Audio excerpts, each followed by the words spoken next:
Senhoras e senhores, boa tarde. O SEBRAM, o SEBRAE, o IBRAM, o SEBRAE e o Governo de Minas Gerais, por meio da Invest Minas, realizam o primeiro Encadear Summit de Minas Gerais dentro da Exposibram. O Fórum Encadear funciona como instância de governança que propõe a disseminação de conhecimentos e estratégias de relacionamento entre grandes e pequenas empresas, debatendo junto aos expoentes das empresas de grande porte o encadeamento produtivo, inovação aberta, modelagem, conexão digital, que se caracteriza como um dos mecanismos mais efetivos para incrementar a competitividade, inovação e a sustentabilidade de canais de valor e de países.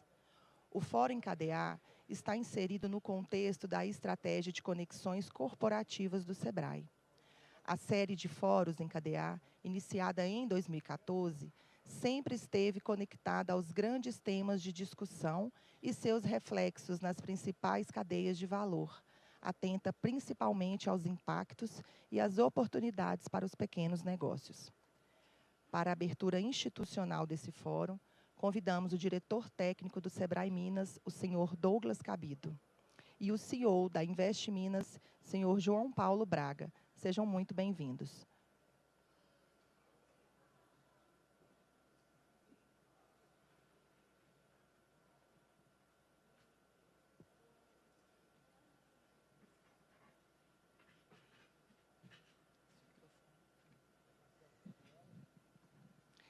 Passo a palavra para o diretor técnico do SEBRAE Minas, senhor Douglas Cabido.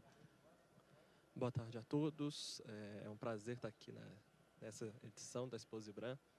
É um momento muito oportuno para todo o ambiente de negócios do Brasil para discutir a mineração com um viés de inclusão dos pequenos negócios. Então, o SEBRAE Minas já há algum tempo vem desenvolvendo boas ações com grandes empresas, especialmente do ramo da mineração, que é o setor mais importante da economia mineira.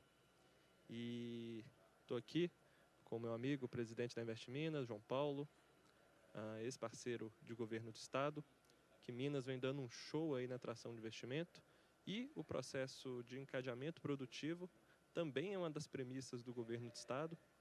E com o SEBRAE a gente tem reformulado, inclusive, a nossa estratégia de encadeamento produtivo, adequando aí as novas ambições, aos novos preceitos que a economia do século XXI exige.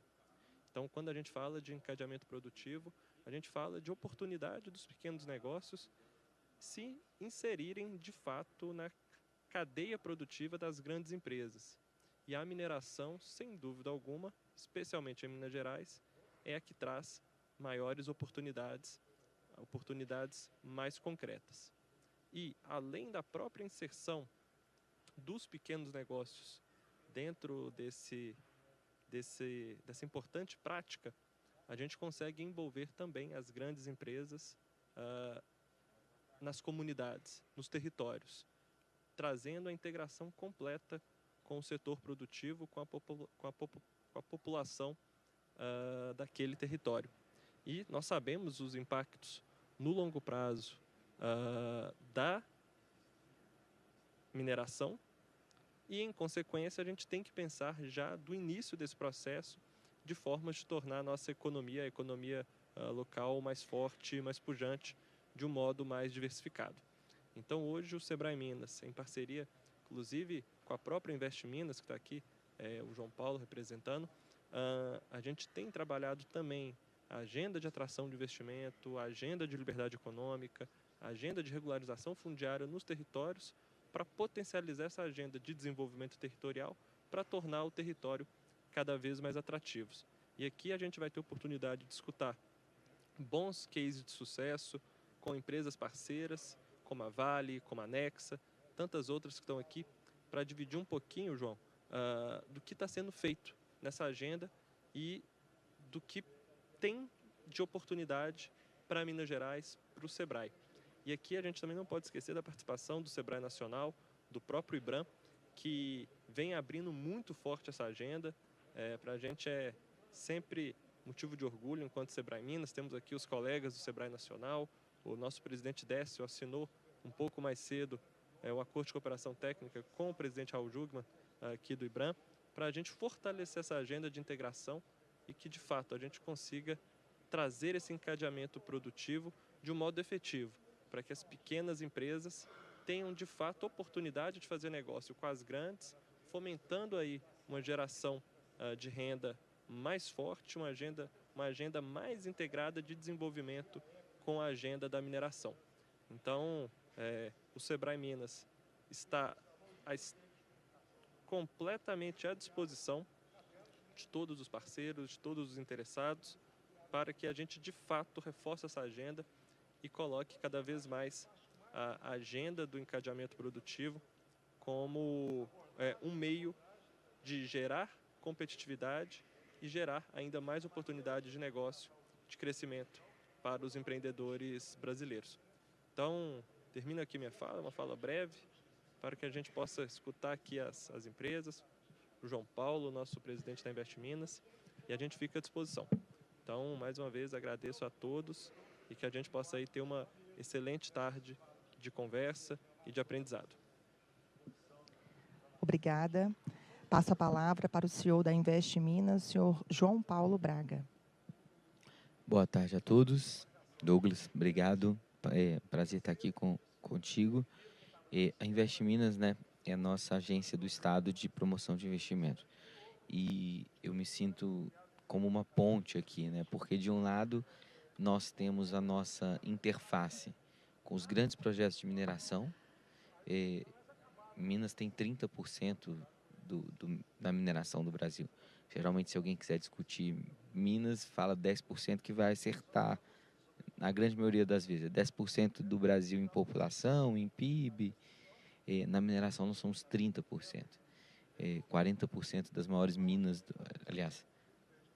as maiores minas do Brasil estão em Minas Gerais. De 2019 para cá, nós fechamos aí 400 e poucos bilhões de reais em investimentos atraídos para Minas, dos quais 130 bi é de mineração. E aí isso perpassa tanto a tradicional mineração de ferro, né, tão forte no nosso estado há tanto tempo, como também novas iniciativas de metais estratégicos para a transição energética, como o lítio, iniciativas de minerais para fertilizantes, e muitas das vezes esses grandes projetos estão inseridos em comunidades que, vamos dizer assim, não, especialmente os novos, né, não estão preparadas para aquilo. Se a gente pegar, por exemplo, o Vale do Jequitinhonha, tradicionalmente a região mais pobre e menos desenvolvida do estado, quando a gente tem o Lithium Valley, né, a ocorrência do Lithium Valley, a gente cria toda uma movimentação ali na região. E aí uma coisa que me orgulha muito, que eu acho que a gente já pode perceber isso fazendo diferença, é que no ano passado a região que mais registrou abertura de empresas em Minas Gerais foi o Vale do Jequitinhonha. Ou seja, quem antes era a região mais esquecida, menos dinâmica, agora registra o maior número de aberturas de empresas. E aí nós estamos falando da manicure, do salão de beleza, do restaurante e etc. Então, é quando a gente vê os grandes investimentos de empresas de mineração transbordando para os pequenos negócios. Então, de um lado, a nossa interface com essas grandes empresas, esses grandes investidores. Do outro, a nossa responsabilidade de ser um órgão do Estado comprometido com o desenvolvimento das pessoas do Estado. A Invest Minas faz parte do Conselho Deliberativo do Sebrae, a gente tem um assento lá. Então, eu acho que é muito oportuno essa discussão, essa parceria, porque é como que a gente faz com que a realidade que a gente percebe para nossa alegria acontecer no Vale do Jequitinhonha pode chegar e transformar a realidade de outras inúmeras cidades.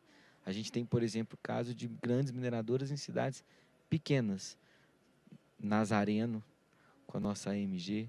Se a gente para olhar o maior projeto de fertilizante fosfatado no Brasil, lá em Serra do Salitre, que tem 5 mil habitantes, olha o que é isso. E muitas das vezes as pessoas simplesmente não estão preparadas muitas das vezes não, quase sempre, né?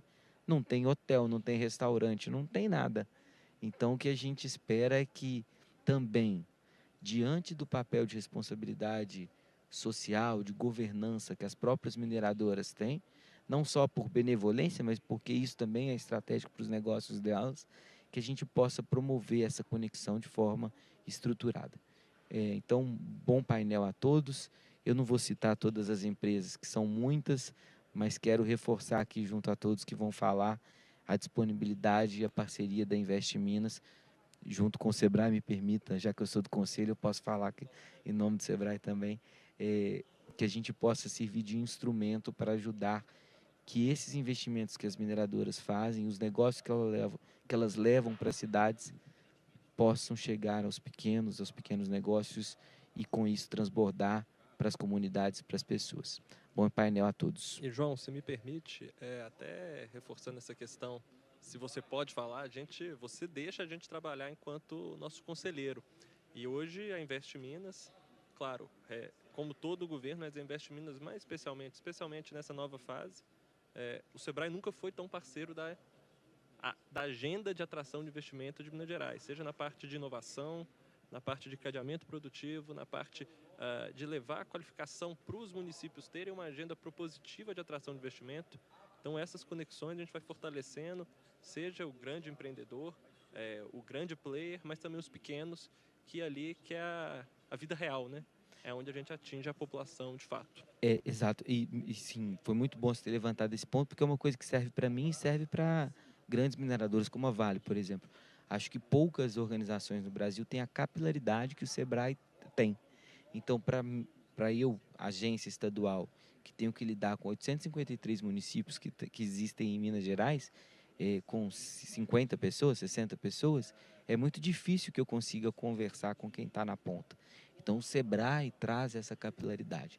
E acho que da mesma forma isso se aplica a empresas grandes que estão chegando muitas das vezes em municípios onde tem uma interlocução que não é trivial e que pode encontrar lá o agente de desenvolvimento do Sebrae que consegue falar as duas línguas, a da comunidade e a das empresas, para servir como essa ponte. Então, eu recomendo que, assim como eu estou fazendo, que as empresas também possam utilizar da capacidade e da capilaridade que o Sebrae oferece. Obrigado. Agradecemos aos senhores pelas suas saudações e os convido a retornar aos seus lugares na plateia. Obrigada.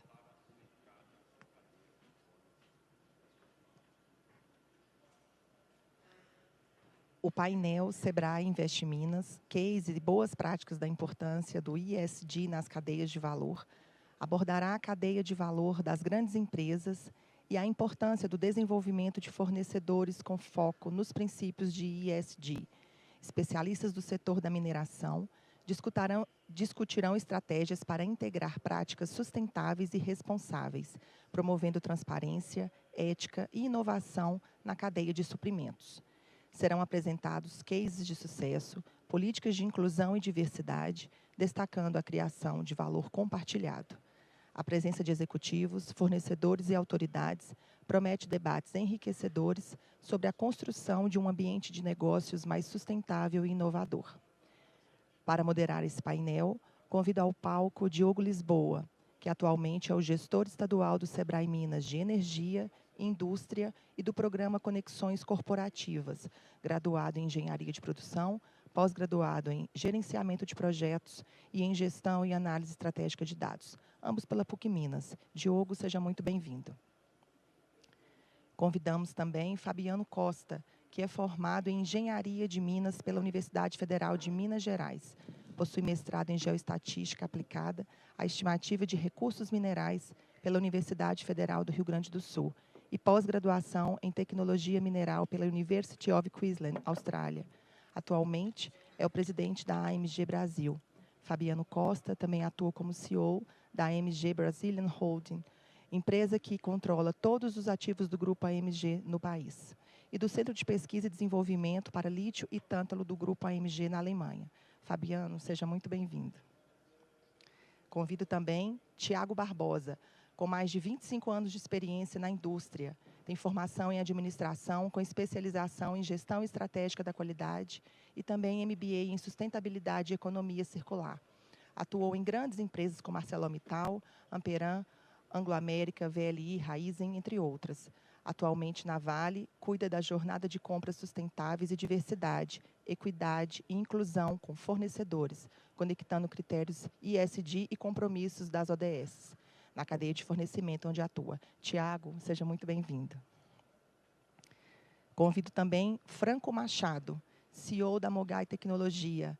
Participou de projetos inovadores para empresas como Vale, Petrobras, Votorantim, ArcelorMittal, Suzano e outros, onde conheceu em detalhe mais de 100 operações de mineração, siderurgia, celulose, agroindústrias e outras indústrias, além de projetos P&D junto à FINEP, FAP, CMPq e SENAI, contabilizando mais de 20 projetos de inovação aberta, usando visão artificial, video analytics e machine learning, com o objetivo de monitorar e melhorar processos industriais. Franco, seja muito bem-vindo. Com o nosso painel composto, passo a palavra para o moderador Diogo Lisboa. Quem que ficou? A Juliana. Cadê a Juliana? Aqui, a Juliana. Aqui, ó. Gente, desculpa, continuando. Convido também para compor as falas desse painel Juliana Coutinho, que é administradora, advogada e especialista em gestão de negócios pela Fundação Dom Cabral. Atua no mercado ambiental há 17 anos, sendo a responsável pela estruturação de negócios ambientais nos principais players industriais do Brasil. Atualmente é a diretora comercial corporativo da Ambipar, vertical responsável pela gestão e circularidade de resíduos, bem como pelos projetos de transição energética e descarbonização. Juliana, seja muito bem-vinda.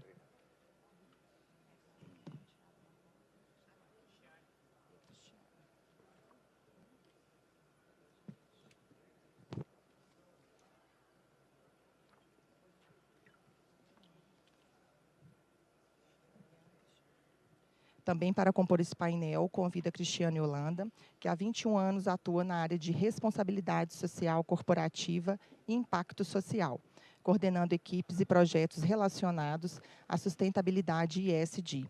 Sólido conhecimento em licenciamento ambiental, inovação social, atuando com gestão pública, indígenas, desenvolvimento local de comunidades, cadeias, suprimentos sustentáveis, entre outros.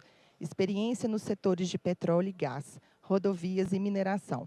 Atualmente, é a gerente da gestão social da Nexa Brasil. Cristiane, seja muito bem-vinda. Todos presentes?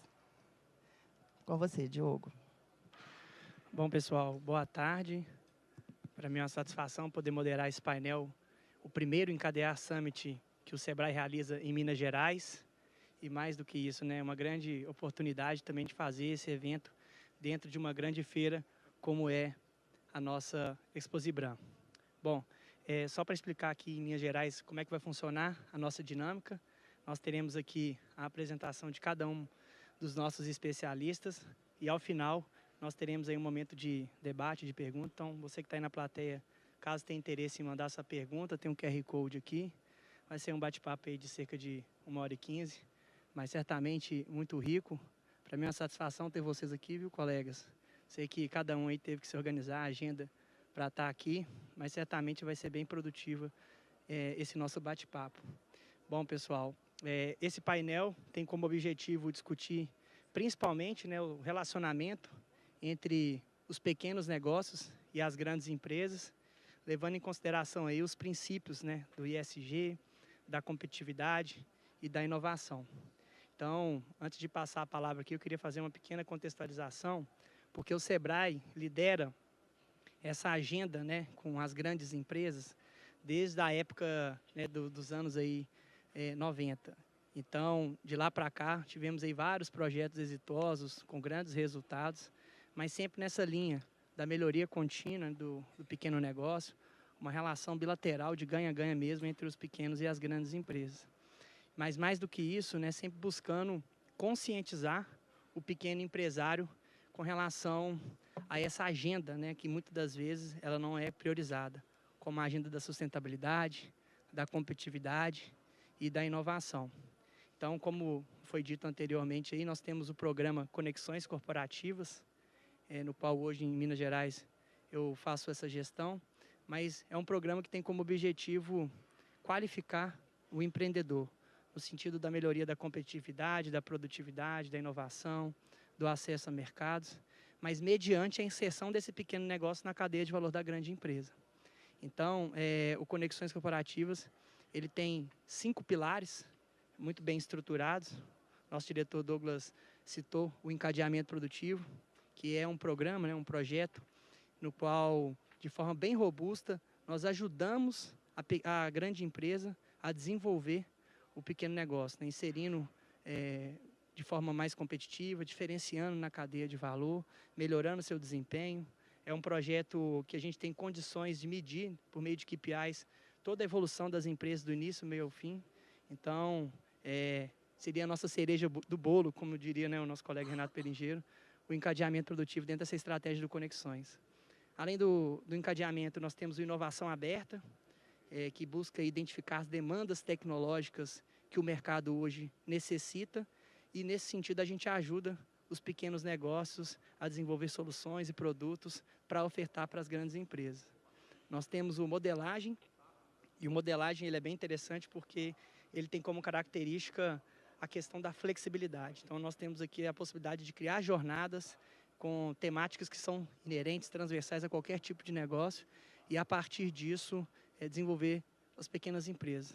Mas mais do que isso, o Modelagem é uma oportunidade de que a grande empresa olhe para o território como um todo, né? Tem a possibilidade de desenvolver iniciativas que tenham parcerização também com o poder público, com as instituições de ensino, com as entidades de classe, e muitas das vezes a gente leva isso em consideração, né? Porque a gente sabe que as mineradoras têm essa responsabilidade socioambiental nos territórios onde atuam. O quarto, né, é o Conexões Digital, que ele tem uma lógica de trabalhar por meio de soluções digitais, buscar essa transformação digital dos pequenos negócios, e é uma forma também de a grande empresa escalar esse atendimento para os fornecedores em todo o território nacional. E por fim, né, o quinto pilar é o Encadear, que é esse evento que nós estamos realizando aqui hoje, no qual a gente discute aí com as principais lideranças, reunindo aí as principais visões aí futurísticas sobre o que esse mercado está precisando, né, discutir questões relacionadas à sustentabilidade, mercado, inovação. E esse movimento do Encadear iniciou lá em 2014, né, no qual tivemos já vários expoentes que são realmente referência, como, por exemplo, Michael Potter, que é um papa aí da competitividade. Em 2018, tivemos o Pascal Finetti, falando sobre Open Innovation. E, recentemente, tivemos a participação também do John Welcton, falando sobre sustentabilidade. Então, é um fórum que acontece de 4 anos, a gente está tendo a oportunidade de realizar ele aqui numa versão Summit, dentro de uma grande praça, que é a nossa Exposibran. Em números, nós temos diversos, né, o Conexões já alcançou aí 25 unidades federativas, são mais de 700 projetos já realizados, mais de 390 milhões em recurso que o Sebrae já investiu, e mais de 530 âncoras que já tiveram parcerias conosco. Então, são números que nos motivam a seguir em frente, fazendo cada vez mais, e que bom poder contar com vocês aqui. Mas sem mais delongas, acho que era importante fazer essas considerações. Eu queria, para iniciar o nosso painel, convidar o Fabiano Costa, né, que é o CEO da MG Criticals, para falar conosco aí um pouco sobre como a MG tem trabalhado aí nos seus territórios, principalmente levando em consideração aí os critérios de ESG. A gente sabe que a MG é uma fornecedora mundial de materiais críticos e que integram diretamente com as cadeias portadoras de futuro, né, Fabiano? Como a questão da energia, do transporte, da própria saúde. Então, a gente queria ouvir você um pouquinho. Bem-vindo. Obrigado, Diogo. Antes de eu entrar, eu já estive aqui ontem, já cumprimentei e parabenizei ao IBRAM por esse evento. Acho que o evento cada vez mais forte. Ontem aqui nós tivemos uma plateia enorme, hoje a mesma coisa, tive dificuldade para chegar aqui. Então o IBRAM está de parabéns aí pela organização. Eu queria agradecer também, Diogo, ao SEBRAE, ao diretor, pelo convite. Me sinto muito honrado de estar aqui. Investe Minas, parceiro, presidente João Paulo. Estou vendo o Ronaldo ali agora. Muito obrigado aí pela parceria, pelo convite. Eu acho que nós temos uma apresentaçãozinha, né? Obrigado. Bom, vou falar um pouquinho, contextualizar a operação da MG aqui no Brasil. Antes, só para a gente dar uma ideia, né? A MG Critical Materials, o grupo de qual a MG Brasil faz parte, empresa mundial, com um portfólio de produtos muito diversificados, objetivos distintos entre as unidades de negócio, mas eu poderia destacar uma missão como a mais importante do grupo, que a gente já vem trabalhando nela há algum tempo, mas cada vez com mais entendimento do que se trata no que tange a redução da emissão de CO2 para a atmosfera. Esse que é o principal objetivo. Então, em tudo que tem, em toda a produção da MG, todos os nossos produtos, ele visa, ao fim da cadeia daquele produto, que exista ali um componente negativo, um delta negativo nas emissões de CO2 para a atmosfera. Esse é o nosso objetivo, e participar de maneira significativa. Por que eu estou dizendo isso, né, ao fim da cadeia? Porque, eventualmente, alguns desses produtos que a MG pode produzir no mundo, ele, eventualmente, pode criar um delta positivo de emissão de CO2. Porém, o uso dele no final da cadeia, na cadeia de suprimentos, ele vai reduzir. Um exemplo claro que a gente tem é um revestimento de turbina de avião que a gente faz na Alemanha, em Nuremberg, que contribui positivamente para a emissão de CO2. Porém, ele faz aquele coating naquela hélice de dentro, naquelas várias aletas que tem dentro da turbina, e aquilo permitiu, há 6 anos atrás, que os aviões passassem a voar de 36 mil pés para 39 mil pés. Esse aumento da altitude de 3 mil pés significou uma redução de 900 milhões de CO2 emitidos para a atmosfera. E a emissão aqui ela é da casa de 90 milhões, ou seja, a gente reduz 900 no final para emitir 90 aqui. É só para contextualizar. Vindo aqui para o Brasil, nós temos 2 unidades de negócio, uma em São João del Rei, onde a gente produz óxidos especiais de tântalo e nióbio, onde a gente produz também ligas especiais de alumínio, e operamos uma pequena central hidrelétrica que gera energia limpa para essas produções lá em São João del Rei. O outro negócio nosso fica lá nos municípios de Nazareno e São Tiago. Eu achei muito interessante o João Paulo ter contextualizado que, às vezes, nós temos negócios grandes em localidades pequenas. Citou a gente lá em Nazareno. Nazareno tem um pouco mais de 8 mil pessoas, João. E a MG contribui de maneira significativa. Interessante também notar que até bem pouco tempo atrás, o IDH lá do Campo das Vertentes era similar ao IDH lá do Vale do Jequitinhonha.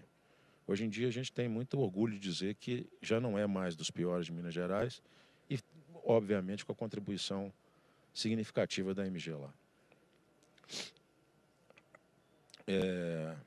Vou falar especificamente do lítio, né, material mineral, elemento importante na transição energética, principalmente na transição energética de locomoção, para que a gente possa migrar de combustíveis fósseis para combustíveis que sejam mais limpos. A MG trabalha nisso, advindo também de uma das obsessões da empresa aqui no Brasil, que é a maximização do recurso natural.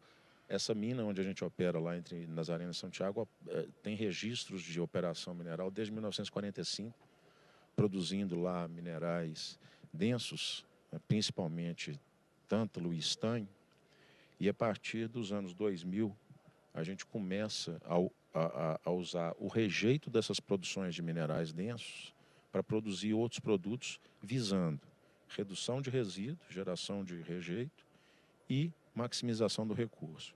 Até que a gente finaliza a primeira parte dessa estratégia de desenvolvimento do lítio com a construção de uma planta que hoje em dia está em operação, produzindo 90 mil toneladas estava produzindo até o mês passado. Nós concluímos uma expansão que elevou a produção de 90 para 130 mil toneladas de lítio. Falar um pouquinho lá do campo das vertentes, né, onde a gente nos esmera lá para poder contribuir com o desenvolvimento social daquelas comunidades. Tem alguns dados aí, mas eu gostaria de frisar novamente da nossa satisfação em ver realmente um parâmetro claro de desenvolvimento social mudando para melhor nos últimos 10 anos, com a contribuição nossa. O IDH, lá eu volto a repetir, era dos piores do estado de Minas Gerais e hoje em dia já ocupa uma posição de destaque lá no campo das vertentes. A gente tem programas muito focados no desenvolvimento das comunidades onde a gente atua. Eu trouxe aqui alguns exemplos, não todos, porque o tempo é diminuto, a gente não iria conseguir falar de todos, mas desenvolver as comunidades onde a gente atua significa especificamente criar condição para que a empresa de mineração, conforme o João Paulo tinha dito antes, para que todo o transbordo da economia possa acontecer para negócios menores. Então, a gente participa ativamente do desenvolvimento. Aqui, por exemplo, mostrando os nossos propósitos de desenvolvimento de fornecedores para que possam fornecer de forma com qualidade e, obviamente, dentro do que tange os princípios, as normatizações e as legislações. Eu vou passar um pouco mais rápido aqui, essa apresentação vou deixar disponível para vocês, senão eu estou vendo aquele tempinho ali, vai colocando pressão na gente. Estou com duas pressões aqui. A primeira é o tempo lá, e a outra é a minha cadeira que está me balançando aqui. O Franco até falou aqui que eu vou fazer um vídeo cacetado aqui, né? Eu estou com cuidado danado aqui. O interessante é que fui o primeiro a escolher a cadeira, escolhi que está quebrada.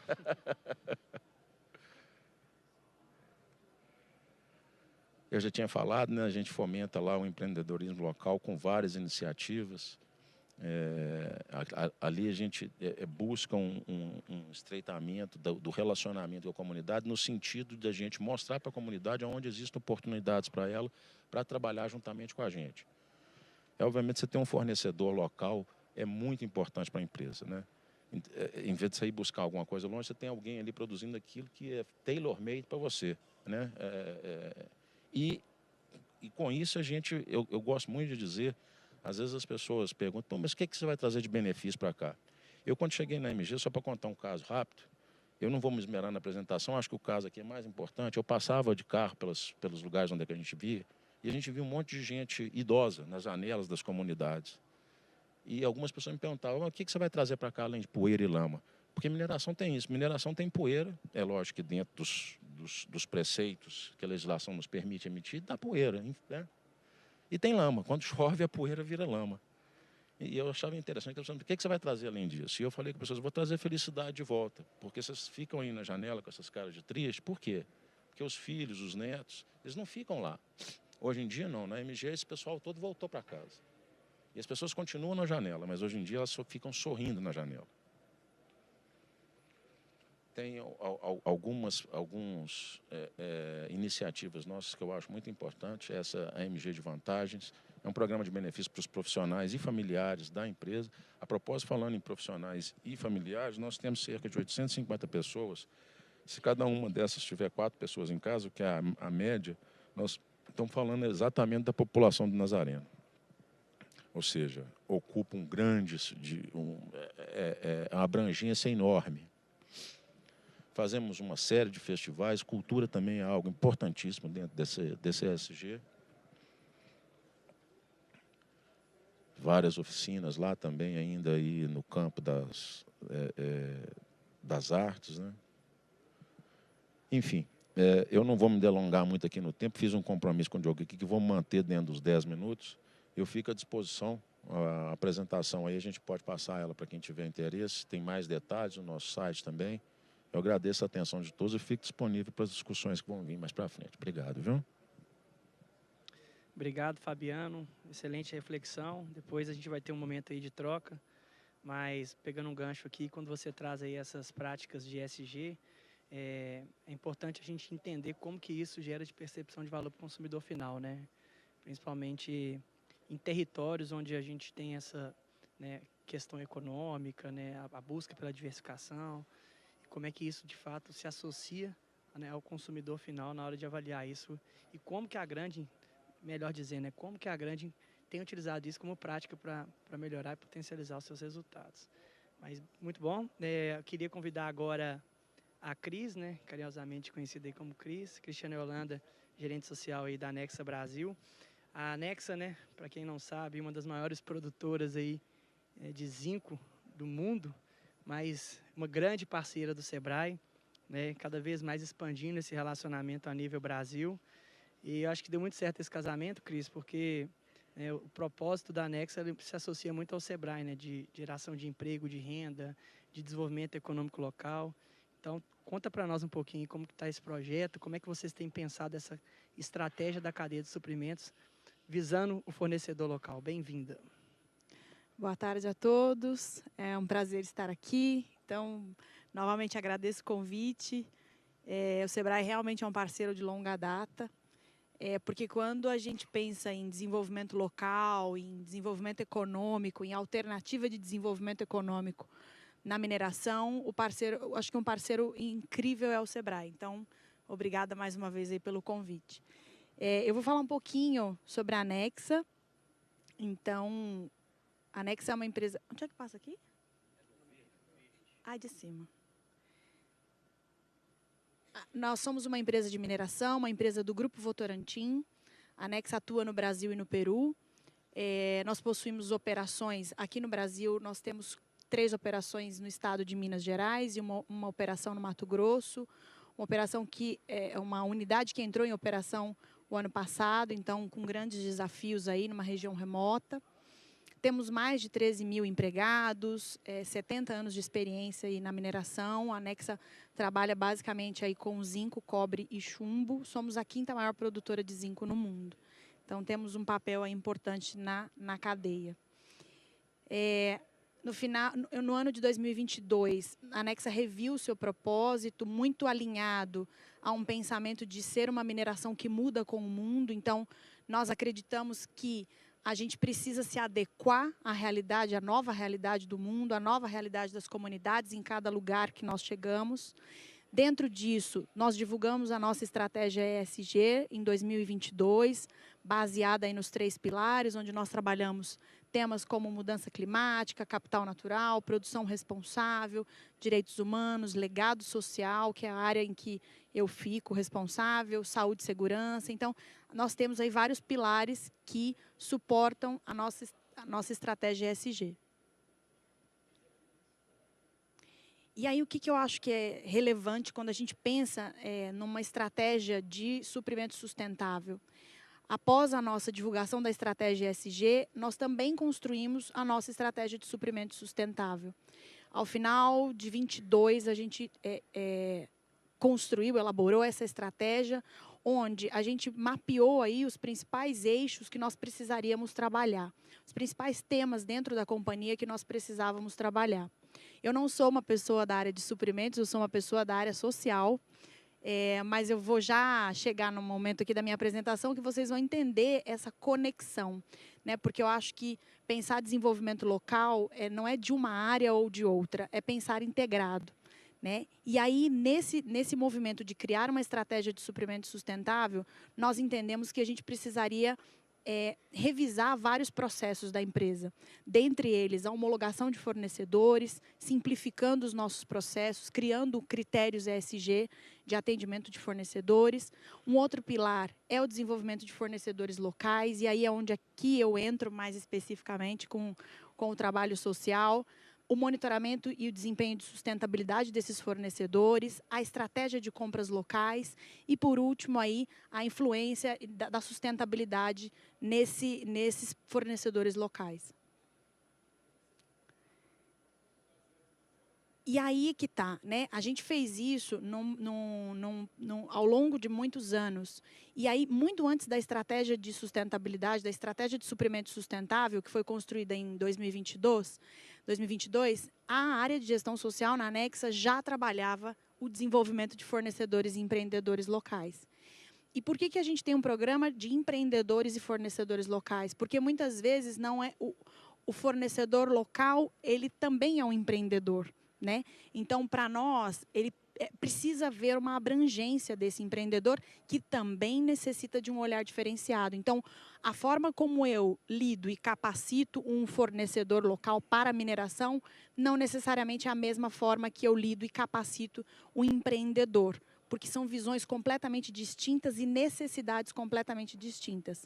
E aí é que está. Então, a gestão social entrou nesse tema em 2019, então a gente começou um trabalho forte em 2019, onde nós fizemos diagnóstico de todas as nossas unidades operacionais, mapeando esses fornecedores locais, esses empreendedores locais, criamos um plano de inserção do micro e pequeno negócio na localidade, porque, de novo, a nossa reflexão, e aí eu fazia várias discussões com a área de suprimentos da Anexa, assim, eu não vou capacitar o fornecedor local, o empreendedor, somente para a Anexa. Eu não posso pensar nisso para não gerar dependência econômica, que a gente sofre depois com isso, né? Então, pensando numa possível saída da mineração, e olha que nós temos longa vida nos nossos territórios, eu precisaria pensar na sustentabilidade desses negócios locais. Então, ele não pode servir só à mineração, só à Anexa. Ele tem que servir ao mercado. Ele tem que prestar serviço para qualquer empresa, né? E não só a mineração. E aí, nesse sentido, a gente mapeou os bens e serviços locais e ajudamos, inclusive, alguns municípios a pensar em política pública. Então, a gente chegou num nível, em Três Marias, da gente apoiar o município a criar uma política pública de empreendedores locais, porque eles não se sentiam apoiados, atendidos pela municipalidade. E aí a empresa fica com uma responsabilidade de contratar todo mundo, de absorver todo mundo. Então, pensando nisso, a gente trabalhou muito alinhado à gestão pública. Além disso, fizemos inúmeras campanhas de formalização e regularização, porque, de novo, você chega em territórios onde as pessoas não estão formalizadas, né? E muitas vezes elas querem prestar serviço para uma grande empresa e, por conta de uma não formalização, elas também não conseguem. Então, nós apoiamos as pequenas empresas, os micro e pequenos empreendedores, a se formalizarem e entrarem na nossa cadeia. E, além disso, fazemos várias feiras e rodadas de negócios nos nossos municípios para estimular cada vez mais aí a economia local. Então, aqui tem um pouco da linha do tempo de todo esse trabalho que nós construímos e que nós fizemos. E o que é interessante, quando o Suprimentos chegou e entendeu o trabalho que estava sendo realizado pela gestão social, ele falou, olha, Cris, a gente então vamos trabalhar juntos, você vai me ajudar, né? E aí, quando a gente criou a estratégia de suprimento sustentável, o pilar de desenvolvimento de fornecedor local foi um pilar aí absorvido por suprimentos. Então, a gente trabalha conjuntamente, porque, de novo, quando eu levo uma capacitação para o território, para os empreendedores e fornecedores locais, eu tenho um módulo de suprimentos Nexa, porque é diferente, porque eles não estão acostumados, porque tem outros níveis de exigência. Então, é nesse sentido que Suprimentos virou aí o nosso grande parceiro nessa temática que, a princípio, não deveria ser da área social. Aqui, rapidamente, alguns resultados. Então, o que é interessante? A Anexa não tem como objetivo ser a protagonista, né, nas suas atuações, nos territórios. A gente sempre busca parcerias, né, grandes parcerias, porque eu entendo, principalmente, e meu time compartilha dessa opinião, que o desenvolvimento é para todos e ele é responsabilidade de todos. Então, eu não posso sozinha ou a Anexa sozinha promover esse desenvolvimento. A gente precisa puxar uma cadeia conosco. E aí, nesse sentido, os nossos municípios de atuação são muito parceiros, e hoje absorvem aí feiras e rodadas de negócio, onde a Anexa é mais uma. A Anexa é uma parceira, a Anexa é um ator que está levando e está incentivando aí o protagonismo desses atores. Então, aqui, acho que só algumas fotos e demonstrações de que, de feira de negócios a feiras gastronômicas, de tudo que vocês imaginarem, a gente já apoiou nos municípios e com os nossos empreendedores. Inclusive, eu vou fazer a propaganda. A gente tem um pequeno stand aqui no Exposibran, com 2 artesãs vendendo aí produtos locais, e são artesãs com o apoio do Sebrae, então a gente tem aí nessa parceria. Então, elas estão aqui muito felizes, super animadas, porque já faturaram assim o que elas faturam em 6 meses de trabalho, elas faturaram em 2, 3 dias. Então, elas estão vendo a dimensão, o potencial que elas têm de multiplicação disso, inclusive lá no território com outras pessoas. A gente também leva aí os fornecedores nas nossas operações, então a maioria deles, aquela foto abaixo ali, todo mundo na frente da mina, é a mina de Aripuanã, de novo, chegando num território em que não há uma cultura de mineração, então isso também é muito importante, porque quando uma mineradora chega num município de 5, de 15, 20 mil habitantes e só tem ela, a expectativa é que todo mundo contrate, né? Que todo mundo seja contratado. E o nosso objetivo não é esse, é de fato promover essa integração, mas mais do que isso é ampliar aí a visão de todos eles. Era isso, muito obrigada. Obrigado, Cristiane. Muito bom saber, né, o quanto que realmente se conecta os propósitos do Sebrae com os da Anexa. Quando você fala dessa importância da integração da área institucional com a área da cadeia de suprimentos, na relação que vocês têm com o território, isso faz total sentido, né? Porque, de fato, a gente já se deparou, né, em realizar parcerias com uma área institucional que não necessariamente tem uma conexão, um alinhamento estratégico com a área de suprimentos. E isso, de alguma forma, tem que ter essa relação, porque de um trabalho social, certamente pode, né, vingar ali empreendedores que futuramente serão aí grandes fornecedores de uma mineradora e de outras grandes empresas. Muito bom. Queria convidar agora o Tiago Barbosa, né, Tiago, da Vale, para falar um pouco para a gente sobre essa jornada que a Vale tem construído das compras sustentáveis, levando aí em consideração os critérios de ESG, de diversidade, equidade e inclusão, os direitos humanos. Então, a Vale, que também é grande parceira, eu particularmente tive grande oportunidade de trabalhar em Itabira com vocês, sei quanto que vocês têm esse compromisso com o território. Bem-vindo. Oi, Diogo, obrigado. Vou falar um pouquinho sobre o trabalho que a gente faz em gestão de relacionamento com fornecedores, né? A gente fala ainda pouco de compras locais no contexto global. Trago um material mais completo, né? Quando eu conversei um pouquinho com o Renato, falei, Renato, vamos falar um pouquinho do que a gente está fazendo, do que um fornecedor precisa para trabalhar com a Vale, seja ele pequeno ou grande, assim, o que a gente não abre mão, né? Então vamos bater um papo sobre isso, que eu acho que vai ser legal, né? Acho que tem muito assunto aí quando a gente vai falar disso. E aí eu trago, né, falando disso um pouquinho, né, assim, não trouxe muito de apresentação institucional da Vale, eu acho que assim, outros painéis já trouxeram bastante, a gente tem muito material na mídia, então quis ser mais direto ao ponto aí quando a gente fala de compras responsáveis e falar bastante dos princípios de conduta para terceiros que a gente tem, né? É um material bem robusto que vai falar, né, num viés de principalmente integridade e uns trabalhos que a gente faz depois que o fornecedor está com a gente, né, de due diligence, seja em saúde e segurança, finanças, gestão de risco trabalhista. Então, são alguns controles que a gente tem para medir essa jornada do fornecedor conosco, né, e todas as proteções que a gente tem de integridade, né, que a gente faz com background check, né, seja de assédio moral, trabalho escravo, exploração infantil. Eu acho que é importante a gente falar disso, né. São temas que recentemente estão na mídia aí, assombrando aí todas as empresas do Brasil. A gente precisa estar vigilante, né, e trabalhar bastante o cenário de conscientização para que todas as empresas estejam nessa jornada junto conosco, né. A Vale tenta puxar isso bastante e a gente desdobra isso na cadeia para fornecedores, né. Então a gente tem um time bem multidisciplinar. Eu estou aqui representando muitas pessoas, né, não só falando pela área de suprimentos.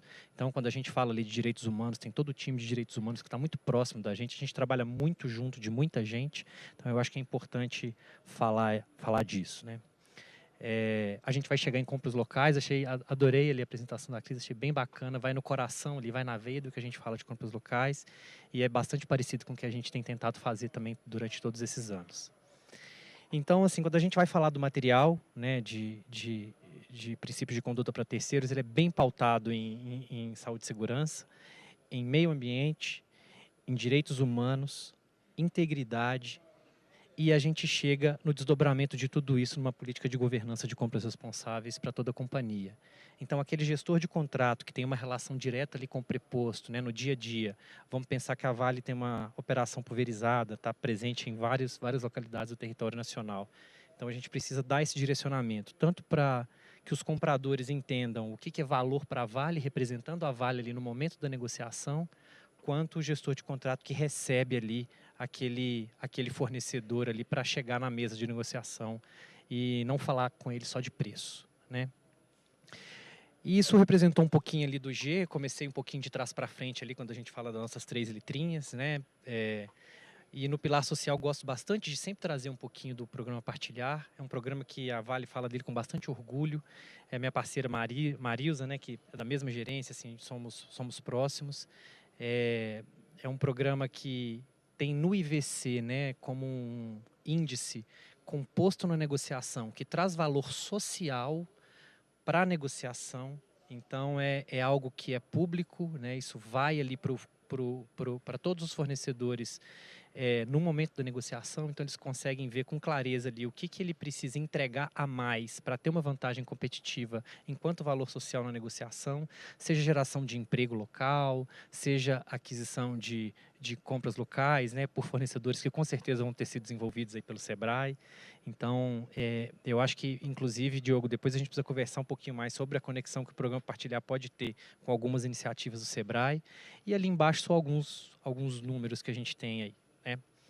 Aqui fotos, né, do Partilhar presente aí nas localidades onde a gente opera e o que é o programa, né? Tiago, você está falando do Partilhar, mas o que é? Então, assim, o Partilhar ele conecta as instituições sociais das cidades com o nosso fornecedor. Então, a gente estimula que o fornecedor abrace um projeto social das localidades onde a gente atua, né, das regiões anfitriãs lá das nossas operações, né, das comunidades anfitriãs. Então, a gente faz essa ponte. Mais uma vez, por ser muito grande, a gente precisa de um aplicativo, a gente tem toda uma inteligência para isso, tem uma praça digital que a gente chama, então é onde ali os projetos são cadastrados, as empresas são cadastradas, a gente conecta as duas pontas e faz tudo acontecer. Então, só esse ano foram, vou lembrar aqui, mas 30 milhões, enfim, vou buscar o número aqui, mas assim, um número bem legal quando a gente fala de investimento social. E aí a gente chega em compras locais, né? Um pedaço aqui um pedaço importante dessa apresentação na conexão com o Sebrae. A gente tem muitos trabalhos realizados com as federações, com a FIEMA, FIEPA, eventos, rodadas de negócio. O Sebrae está lá sempre presente nas localidades. A gente tem dentro da diretoria de suprimentos um time que a gente chama de CAN, né, que é Account Manager, que é aquela pessoa dos estados que representa a Vale nessa pauta de desenvolvimento para fornecedores locais. Em média, né, por mês, a gente conduz mais de 2.000 aquisições com parceiros genuinamente locais. Então, eu estou falando de um CNPJ, de uma cidade que tem uma operação, aonde ali a gente tem aquela comunidade anfitriã. Então, isso representa aproximadamente 49% dos fornecedores que a gente tem quando a gente fala desse giro, né? A gente publicou no relato integrado de 2023 aí que 48% do nosso spend foi com fornecedores locais de suprimentos. Então, a grande parte das nossas negociações, né, aí com fornecedores locais. E falando um pouquinho do S, ele junto com o Partilhar, a gente tem a nossa agenda de diversidade, equidade e inclusão, né, a agenda de DEI. Então, a gente começou muito timidamente uma rodada com 12 grandes empresas que a gente tem, com empregados mobilizados dentro das operações da Vale. E a gente não precisou colocar meta, né? A gente chamou para conversar, falou que isso era importante. Alguns já tinham meta, foi excelente. E aqueles que não tinham estão com a gente nessa conversa.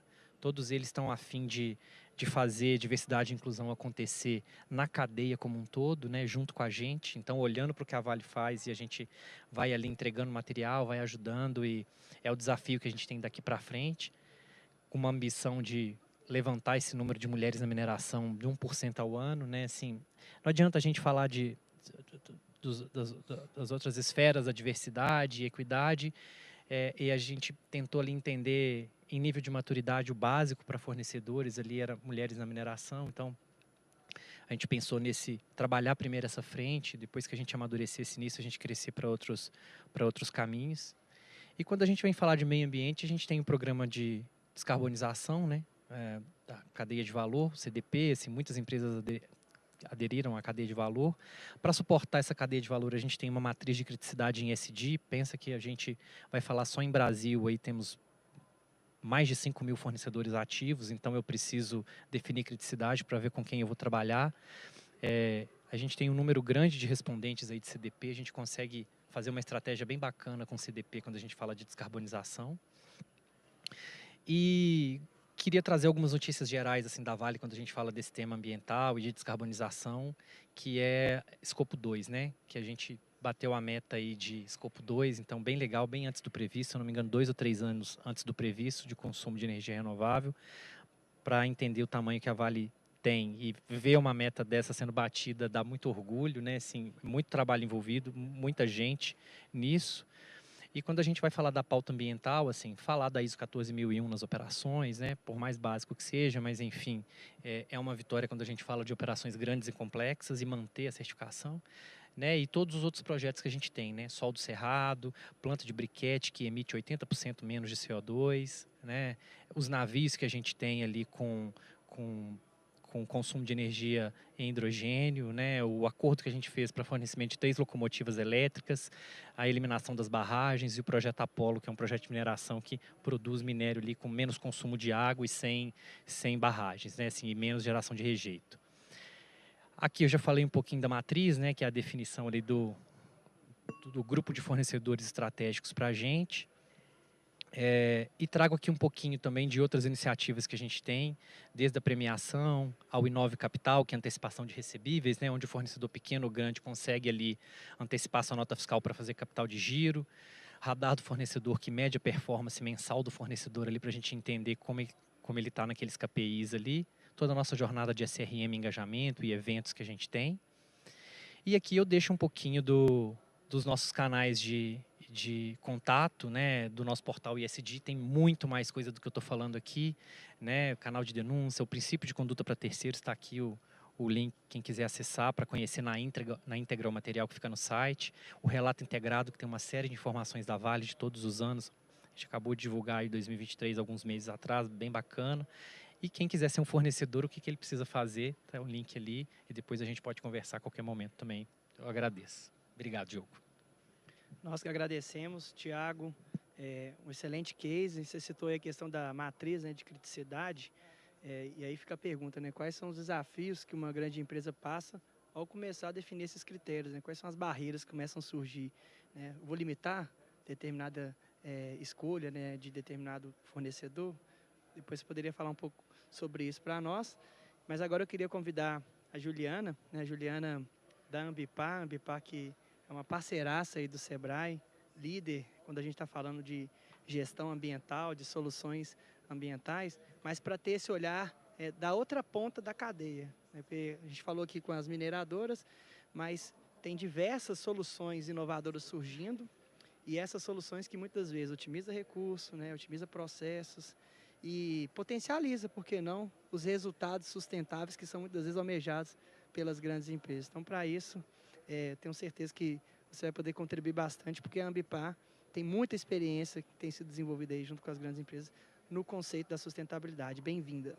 Obrigada, Diogo. E eu acho que, assim, quando eu pego esses dois temas centrais, né, ESG e cadeia de valor, são temas que eles me excitam muito de tratar, porque a gente começa a olhar para esses temas não somente como uma despesa dentro da corporação ou como uma coisa necessária, né? Ele, de fato, beneficia a operação industrial. E eu vejo isso na Ambipar, onde a gente, de fato, olha para esse tema como um tema de ganho. É um ganho de imagem, não somente, um ganho ambiental, não somente, mas quando eu pego a cadeia de valor impactada, eu venho ali positivamente impactando empresas de desenvolvimento que são menores. Acho que o modelo de crescimento da Ambipar ele é conhecido, né? A gente tem um crescimento orgânico, mas a gente tem um crescimento inorgânico também, por acreditar em pequenas empresas ou em bons projetos e trazer isso para dentro com o objetivo de primarizar essa solução.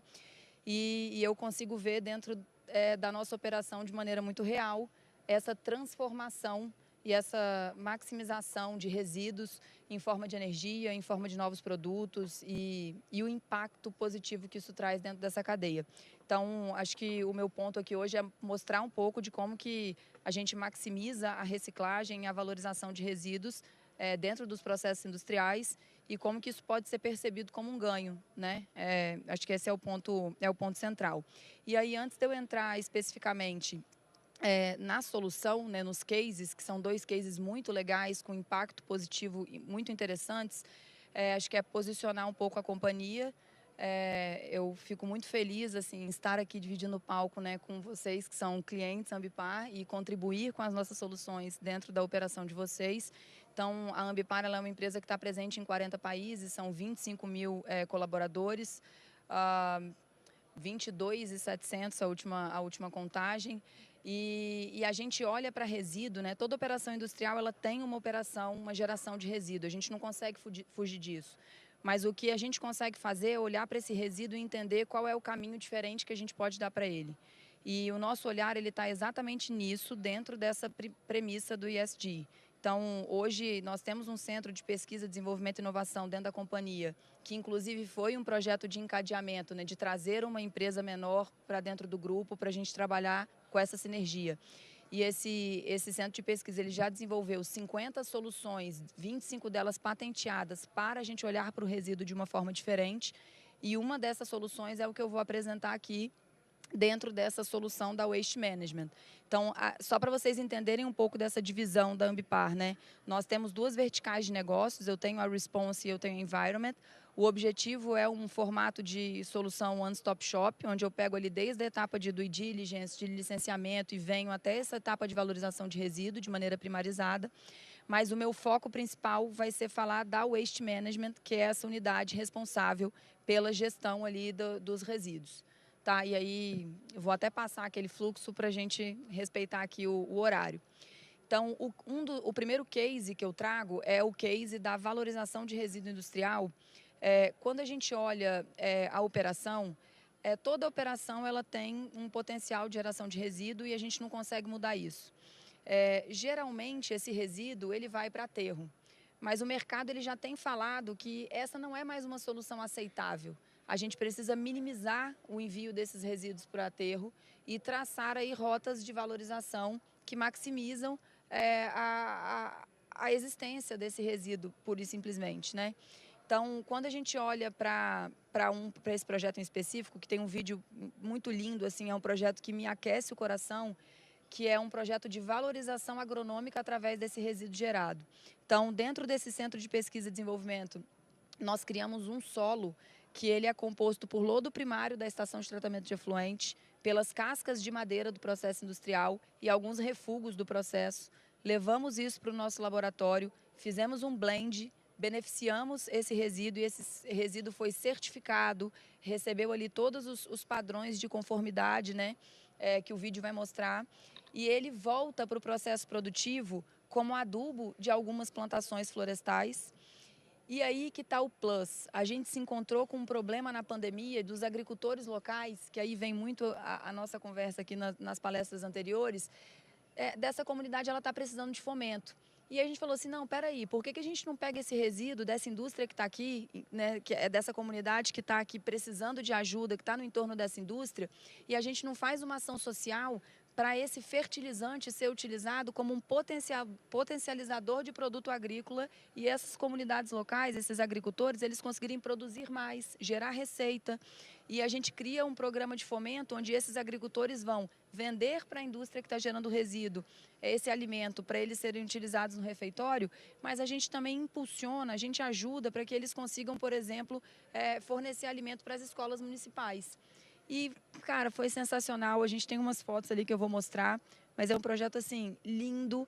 Os agricultores, eles potencializaram muito o crescimento, o fornecimento desses insumos. A produção cresceu 143% no primeiro ano de atuação desse fertilizante. E é um trabalho bem legal, assim. Bem-vindo ao Centro de Pesquisa, Desenvolvimento e Inovação da Ambipar. Aqui, criamos produtos como o EcoSolo, um condicionador de solo totalmente orgânico e natural. que representa a destinação ecologicamente correta dos resíduos gerados pela indústria de celulose. O EcoSolo é um produto essencialmente ESG, que utiliza 100% dos resíduos industriais classe 2 de fábricas de papel e celulose, processando e compostando industrialmente. No pilar ambiental, o EcoSolo reaproveita resíduos que iriam para os aterros sanitários, beneficiando o meio ambiente e fomentando a economia circular. Com um forte conceito social, ele promove a produção de alimentos saudáveis, livres de produtos químicos, tanto na agricultura em larga escala quanto na agricultura familiar. Na governança, o EcoSolo possui certificações que asseguram a transparência e o cumprimento de normas nacionais e internacionais. O condicionador é ideal na produção de soja, milho, trigo, café e eucalipto, e é essencial para suprir as necessidades regionais e estaduais de alimentos. Ele garante aumento da produtividade e desempenho, trazendo mais vida ao solo, melhorando também a renda dos produtores locais. E não para por aí. Os produtos cultivados com EcoSolo são integrados ao programa de merenda escolar, melhorando a qualidade dos alimentos para os estudantes. Com registro no mapa e órgãos ambientais, essa solução supera desafios e traz benefícios significativos para a sociedade, meio ambiente e economia local. O EcoSolo é o nosso braço na agricultura e um exemplo de responsabilidade social e inovação sustentável, mostrando que podemos transformar resíduos em oportunidades para a comunidade e para um futuro melhor. Então, assim, esse trabalho aqui são fotos, por exemplo, dessas ações e da felicidade desses agricultores e de como que isso volta, né? Eu acho que a gente, como uma grande indústria, e aí eu me incluo nisso porque eu de maneira muito orgulhosa, porque não é comum uma empresa que se posiciona, né, como uma solucionadora de questões ambientais, ela estar dentro dessa proporção, desenvolvendo projetos nessa natureza. Eu acho que o grande ponto não é a gente minimizar que o impacto que a operação industrial ela causa. Eu acho que o grande ponto é a gente entender qual é o nosso papel para mitigar e para minimizar cada vez mais. Porque a gente sabe que a nossa operação ela é uma operação essencial. Então, outros exemplos, né? A Ambipar ela tem uma operação carbon free. Toda a nossa operação ela é compensada. Então, quando a gente olha escopo 1 e 2, que são escopos extremamente desafiadores, mas mais fáceis de terem ali uma questão sobre a descarbonização, a empresa ela tem aquele controle. Mas quando a gente olha no escopo 3, é toda a cadeia de fornecimento. Então, isso é um desafio. E aí, entendendo as dores dos nossos clientes, a gente falou, vamos então tornar a nossa operação carbon free. Porque aí a gente viabiliza a Vale, a AMG, a Nexa, a terem já o escopo 3, né? O escopo da cadeia de fornecimento compensada. Então, ter esse olhar para a gente entender a nossa operação e saber como que a gente contribui de maneira ambiental, com responsabilidade social, para fazer com que esses processos produtivos eles sejam mais sustentáveis, é hoje o que nos move dentro da companhia. Acho que é isso, Diogo. Muito obrigado, Juliana. Você citou aí a questão do escopo 1 e do escopo 2, né? Depois a gente podia trocar um pouco sobre o escopo 3, que realmente é esse desafio aí quando a gente está falando da cadeia de valor, né? Ao longo da cadeia de valor. Eu trouxe até outro case, mas em respeito ao tempo, assim, né? Eu não vou falar sobre ele, mas como o Fabiano falou, eu posso disponibilizar essa apresentação, outros cases. São 60 projetos, 50 deles já premiados globalmente. Então, assim, o que a gente tem é solução para a circularidade de resíduo. Muito bom. Bom, para encerrar aqui as considerações, e ainda com esse olhar, né, da outra ponta da cadeia, eu queria convidar aqui um prata da casa, né, o Franco aqui da Mogai, para falar principalmente desses desafios que um pequeno negócio passa quando ele se depara com a oportunidade de ofertar, seja seu produto, seja seu serviço, para uma grande empresa, né? São muitas variáveis, né? São até a concorrência, né, dos negócios já tradicionais. Gerar essa percepção de valor por parte da grande empresa e entender que aquela solução inovadora, ela realmente vai transformar, ela vai impactar o seu negócio. Então, Franco, muito bem-vindo. Agradeço aí por você ter acreditado no propósito do Sebrae. Já não é nosso cliente, né? Já cresceu tanto que... Mas fique à vontade, a palavra é sua.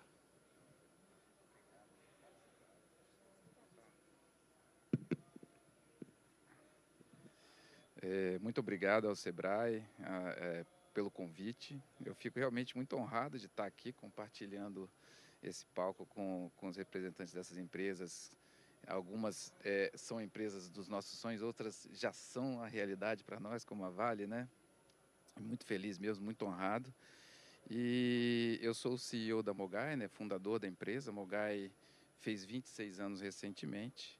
Né? E a Mogai traz soluções para quem produz, transforma ou movimenta commodities agrícolas e minerais. Né? A Mogai começou, assim, o nosso primeiro projeto era eu e eu mesmo, né? Sozinho. Então essa história é uma história bem interessante, história que eu gosto de contar. Mas vou falar primeiro onde é que a gente está hoje. Né? A Mogai hoje... Está baixinho? Podemos?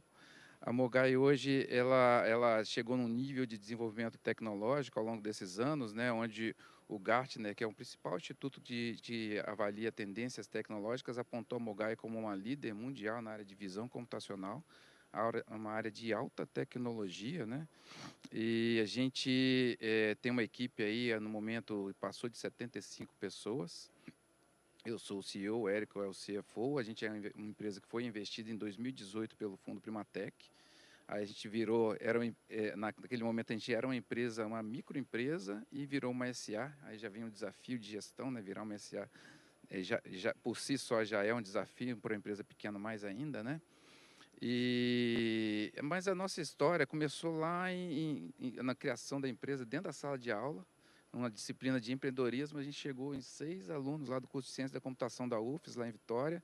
Vamos criar uma empresa, a gente já trabalhava, cada um trabalhava para uma indústria local, tinha um que trabalhava para banco também.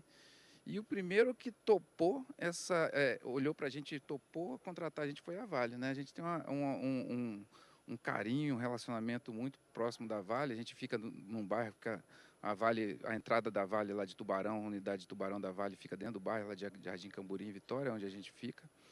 E a Vale contratou a gente por causa da especialização que eu tinha como programador de um sistema onde eu era sozinho nele.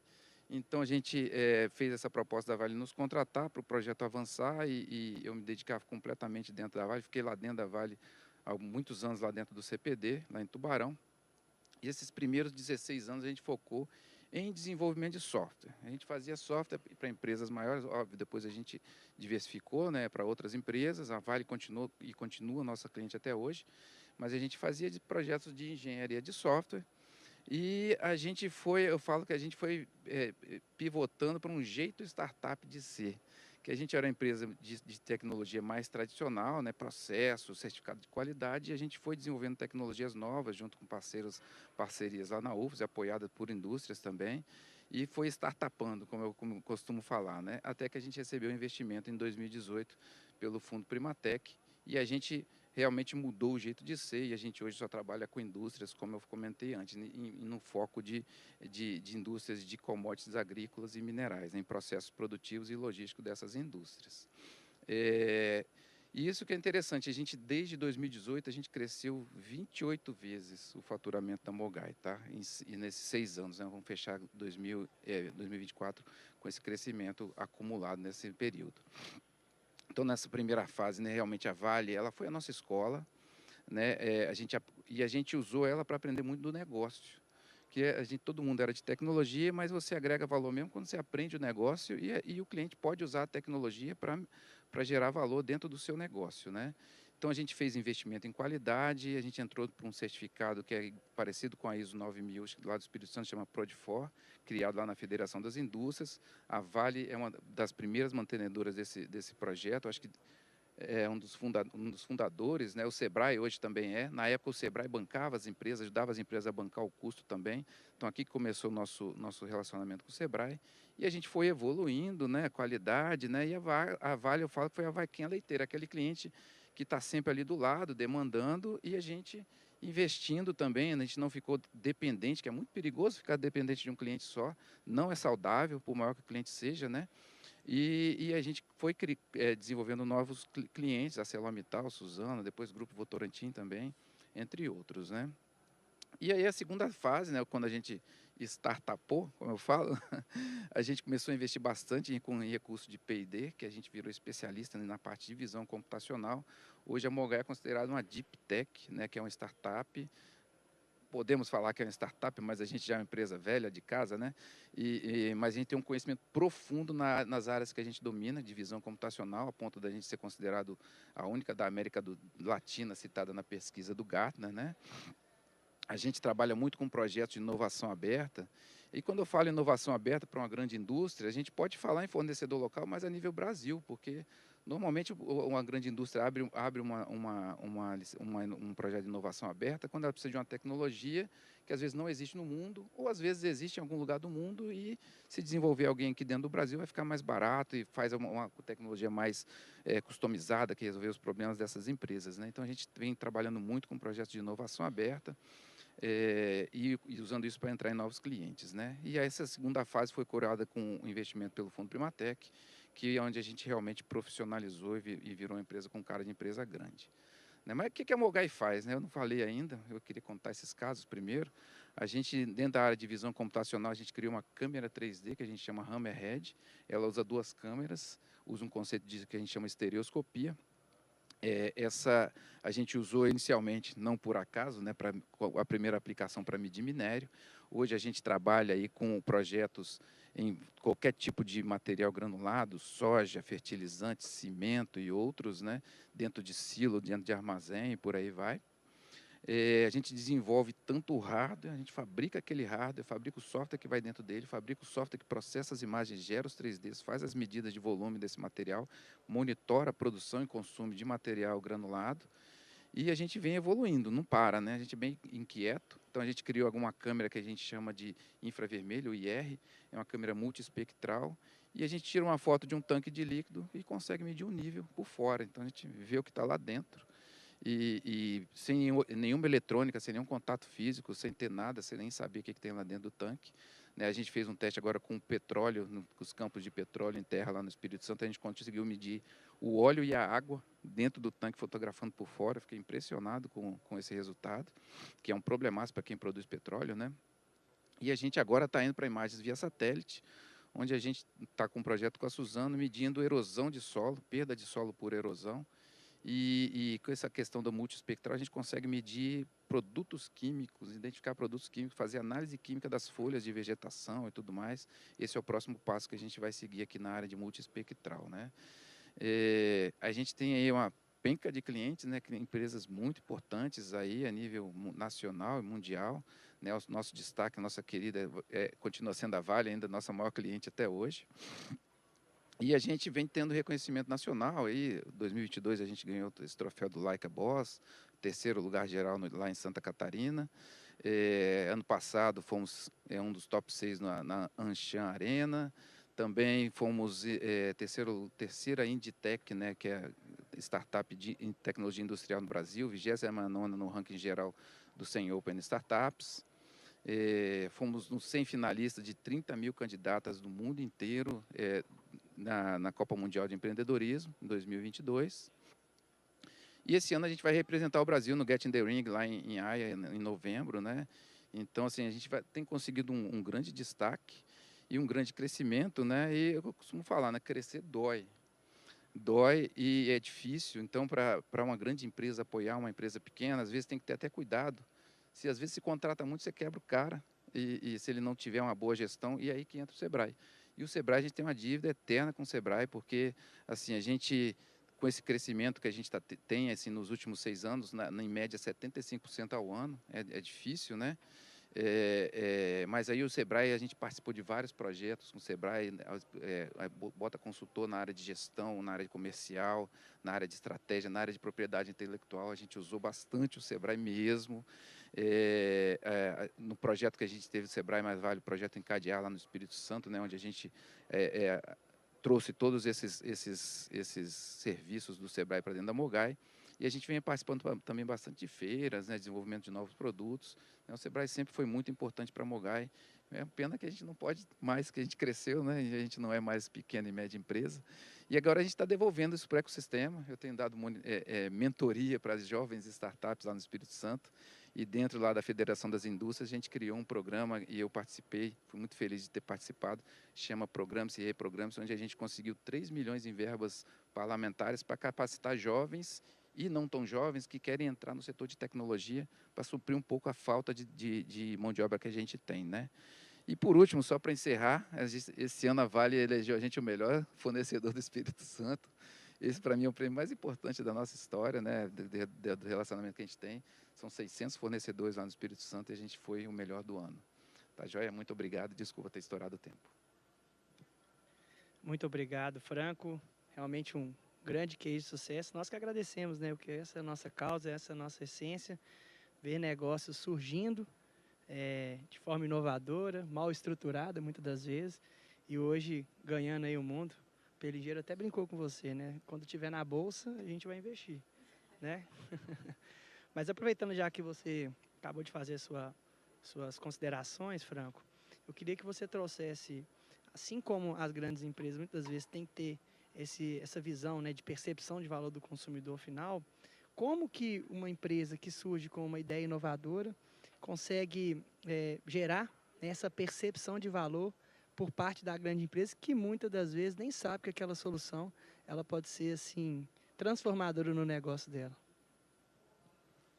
Bom, eu acho que, como eu falei, eu acho que uma das coisas que o jovem empreendedor tem que buscar, assim, quando a gente é de tecnologia, que é o meu caso, eu falo assim, não, fiz a tecnologia, agora é só o mercado comprar. O mercado não compra nada, é o empreendedor que vende. E isso é bem diferente, né? Então, para vender, você tem que mostrar valor. Vai vender para Vale, para MG, para Nexa, para Ambipar, onde que vocês vão ganhar usando, adotando a nossa tecnologia. Esse tem que ser o discurso, né? Aí os canais para chegar nas empresas, né? Essas empresas elas têm canais abertos para você se aproximar. Muitas delas vão em programas de inovação aberta, que são um ótimo canal para essas empresas mostrarem a sua cara. Muitas vezes até eu costumo fazer propostas diferentes do que está sendo pedido nesses editais, porque às vezes não aparece ninguém que resolva aquele problema específico, que a gente eles podem mudar e adotar essa tecnologia, ou você se mostra lá dentro da empresa também, é muito comum. Então, assim, mas antes da tecnologia como que o cliente vai ganhar, como que a indústria vai ganhar. Lembrando que a grande indústria ela tem que ser conservadora. A Vale, uma Petrobras, imagina uma Petrobras, se chegar com uma liga nova e falar, bota essa tubulação na sua plataforma aí para testar se o seu petróleo vai fluir. Não vai, né? Porque ela não pode correr esse risco. Então tem que ter muito esse cuidado, buscar validar, homologar e fazer provas de conceito, esse tipo de coisa é sempre muito importante. Muito bom.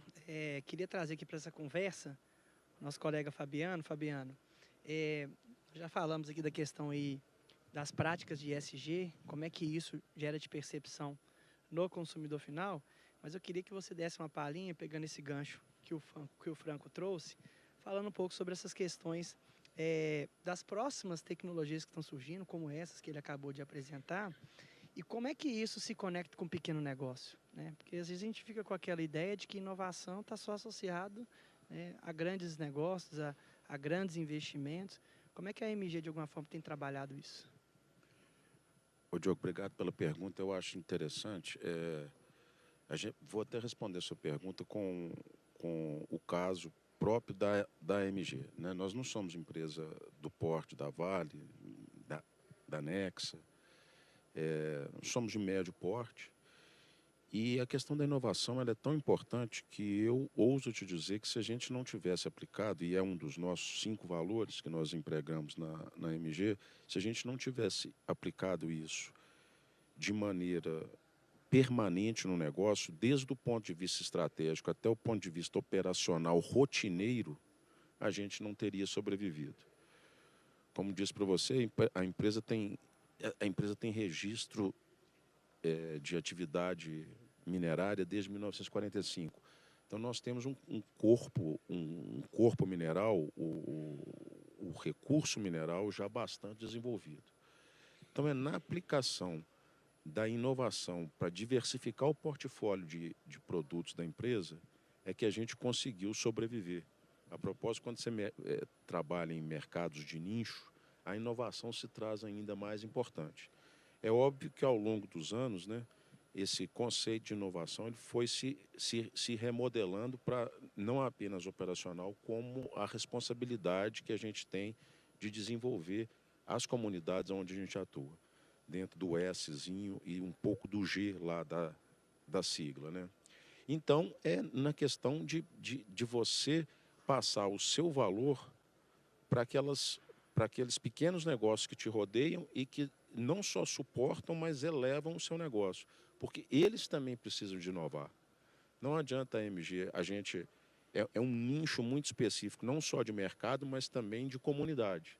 Nós estamos inseridos numa comunidade e é interessante que eu vi nossos colegas ali falarem que deve existir uma preocupação muito grande ao desenvolver o fornecedor, que ele não seja um fornecedor exclusivo. Em determinados pontos você não consegue fazer isso. Para a gente lá, ou ele fornece para a gente, ou ele não fornece. Você pode até ter ambição, e eu espero, incentivo que eles tenham, de sair daquela micro-região ali. Mas a gente precisa de pensar com a cabeça um pouquinho diferente da ideia que você deu. Ele precisa de estar ali porque, se não for para a gente, não tem um outro. E qual que é a importância da inovação? Precisa de acompanhar a inovação da empresa. Então, você precisa de fazer os seus valores, além de desenvolver, você precisa de fazer os seus valores fluírem também para que ele possa sustentar juntamente com você. Eu poderia falar mais 8 minutos ali, mas eu acho que eu preciso passar a palavra para os outros também, né?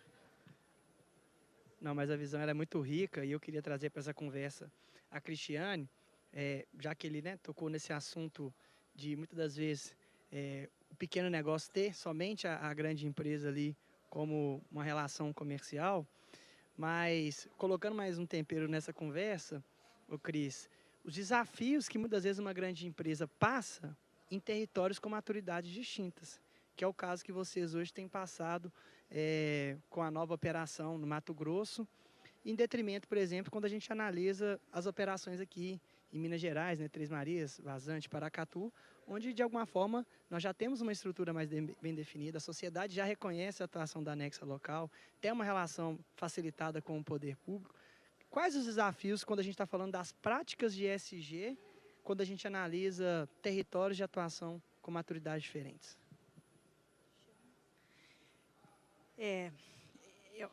Para mim está chiando para vocês? Não. Eu acho que a gente tem, não adianta, eu acho que assim, a diferença cultural, a diferença dos territórios influencia diretamente na mineração e nos trabalhos que nós executamos. E quando eu estou falando no meu caso aqui, que tem municípios em Minas e município no Mato Grosso, os municípios de Minas Gerais culturalmente conhecem a mineração. Né, do ponto de vista de aceitação, de conhecimento, de prestação de serviço, há uma maturidade, de fato, consolidada, por menor que o município seja. Né, ele já ouviu falar, ele tem uma ideia do que é mineração. E quando você vai para um município que não conhece o tema, que nunca trabalhou com isso, você enfrenta vários desafios. Então, assim, e aí não é só maturidade, é cultura mesmo. Né? A gente, no município que a gente entrou em operação ano passado, que se chama Aripuanã, as pessoas não têm cultura do trabalho formal. Então, como é que você incentiva formalizar um negócio? Né? Se ela nunca trabalhou formalizada, se ela não vê valor em emitir uma nota fiscal, como é que você fala disso com esses fornecedores? Então, é algo muito difícil, porque, ao mesmo tempo, eles entendem que a empresa precisa abrir as portas, a empresa precisa atender a sociedade, mas ele não acha que aquilo é necessário, que ele precisa se formalizar e que ele precisa... Terá apresentação? Acho que entrou. Slide? Então, acho que assim, são desafios muito distintos e atuações também muito distintas, porque não adianta, eu acho que a gente precisa sim fazer uma leitura territorial, uma leitura de cada localidade e avaliar essas possibilidades. E aí, quando a gente fala de dependência, de não dependência, é visando essa relação de longo prazo. Porque, como mineradora, eu vou ficar ali 20, 30, 40, 50 anos.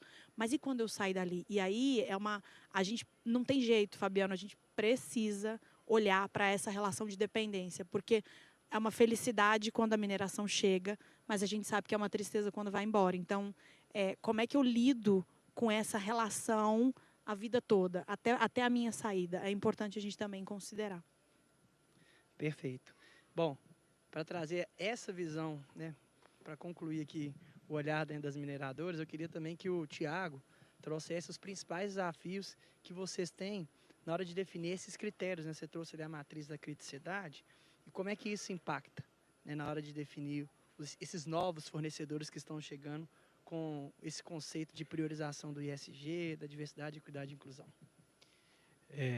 Eu acho que assim, Diogo, a gente tem que começar a pensar que a gente já fala bastante do assunto, mas é difícil você encontrar um fornecedor que está preparado para lidar com ele. Então, por mais... E a gente vê isso na televisão todos os dias, quando a gente vê cortina de fumaça, quando a gente vê rio seco, falta d'água, né? Isso é reflexo dessa baixa cultura que a gente tem e consciência, né? Não estou falando só ambiental, aqui foi só um exemplo, né? Quando a gente fala de esfera ESG.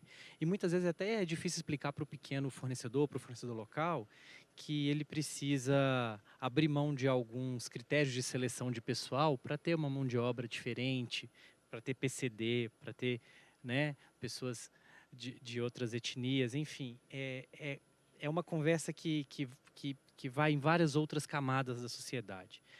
Um grande desafio que eu acho que a gente tem é, primeiro, de conscientização das lideranças, das pessoas que são formadoras de opinião, governos, né? Eu nem estou falando de dentro da Vale só, não. Assim, a gente todo dia precisa aprender, né? Tem todos nós que estamos aqui, a gente precisa estudar sobre isso todo dia para conseguir lidar com isso.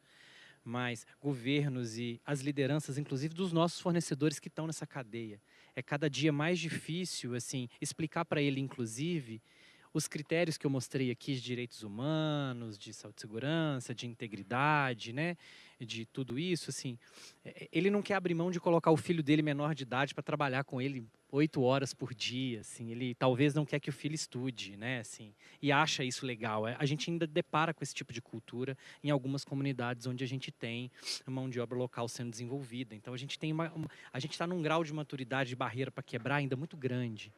Então, assim, eu sei que parece muito fluff, assim, né? Muito superficial esse discurso, mas, assim, é entender que a gente ainda precisa trabalhar bastante conscientização, falar bastante de cultura, de aculturamento de tudo isso e trazer práticas como a gente traz nos documentos para que isso seja traduzido. E ajudar até a pegar na mão do fornecedor, né? Reuniões e benchmark, provocar workshop, fazer um ali aprender com o outro, né? Como eu falei, nas operações a gente tem pessoas aí espalhadas para ajudar a gente a falar desse tema com todo mundo. Então, assim, com todos os nossos fornecedores da cadeia. Então, assim, a gente vai tentando fazer programas e tentando falar um pouquinho dos temas para ver se a gente consegue tocar o coração das pessoas, das empresas e fazer a cadeia como um todo evoluir. A gente que tem mais acesso, mais recurso, a gente tenta investir e puxar isso para frente. Muito bom, Tiago.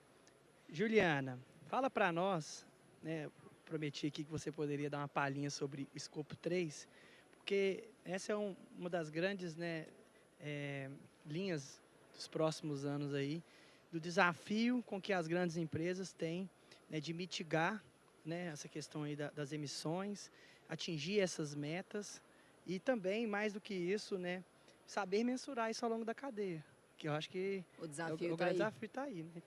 É o grande desafio, assim. O escopo 3, ele começa com o seu entendimento, né, de toda a sua cadeia, e você conseguir ali fazer esse mapeamento de maneira adequada, inventariar isso da maneira como se deve. É desafiador, acho que aí pegando um pouco desse conhecimento tecnológico aí do Franco, né, tem hoje já ferramentas, softwares que eles unificam aquilo que você tem de ferramenta para contabilizar melhor e segregar melhor com o conhecimento aplicado, né, sobre a operação, que é essencial. mas, de fato, a depender do segmento industrial e quando a gente olha para a mineração e o produto fim, o escopo 3 ele é um desafio. E aí eu não vou ser leviana de falar que esse desafio não fica ainda maior quando a gente pensa no desenvolvimento de uma cadeia de fornecedor local. Não dá para a gente estar aqui se deparando com desafios, né, da pessoa não saber emitir uma nota ou de formalizar, e aí é uma utopia a gente achar que essa comunidade local ela já vai estar pronta para ter uma operação, por exemplo, descarbonizada, como outros fornecedores maiores possuem, como o caso da minha companhia, né, como o caso da Ambipar. Então, eu acho que, sendo bastante franco, olhando para o processo industrial, eu vejo que o que está ao nosso alcance é o escopo 1 e 2, pensando como indústria, e a gente precisa fazer isso, e fazer isso logo. Então, esse é o ponto. Dentro do escopo 3, o ponto de partida que eu enxergo é pegar aqueles grandes contratos que são de grandes empresas e priorizar isso, já que você está direcionando para uma empresa já estruturada, que essa empresa tenha no seu padrão de operação uma mitigação dessa emissão. É o ponto que eu vejo. Paralelo a isso, obviamente, quando a gente fala de descarbonização, o caminho ideal não é você compensar a sua operação. Eu acho que a gente tem que olhar para a operação e entender como que eu mitigo.